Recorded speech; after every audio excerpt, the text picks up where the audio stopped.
చాలా బాగున్నాయి కలర్స్ అంటే కలర్స్. మనం ఇక్కడ లైట్ కలర్ కావాలంటే లైట్ కలర్, టిక్ కలర్ కావాలంటే టిక్ కలర్ మనం అడగాలి వాళ్ళని. అడిగితే లైట్ కలర్ మీకు ఏది కావాలంటే చూపించగలుగుతారు. ఇది ఎంత స్పీడ్గా నచ్చిందంటే అంత స్పీడ్గా నచ్చింది. ఈ బంచ్కి వచ్చేటప్పుడు 6 కలర్స్ అండి. 6 కలర్స్ చాలా చాలా చాలా బాగున్నాయి. ఇదిగో నా ఫస్ట్ పర్చేజ్. నాన్న ఏ కాస్ట్ నాన్న? 754. ఆరుగురు ఉన్నారా? మా అక్కయ్య గారు అమ్మాయి ఈవిడ కూడా వచ్చిందండి మాతో పర్చేజ్కి. ఇదిగోండి మన ఫంక్షన్ బాగుంటుందండి ఇది.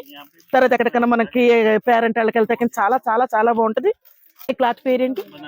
బెనారస్ సిల్క్ అండి. ఈ బంచ్కి వచ్చేటికి 6 ఉన్నాయి. 6 కలర్స్ సూపర్గా ఉన్నాయండి. నీకు ఇదిగోండి ఈ మా అమ్మాయికి బాగా నచ్చినాయి అంటే ఇది ఓకే చేసుకుంటాం. ఓకే చేసింది మా సెకండ్ పర్చేజ్.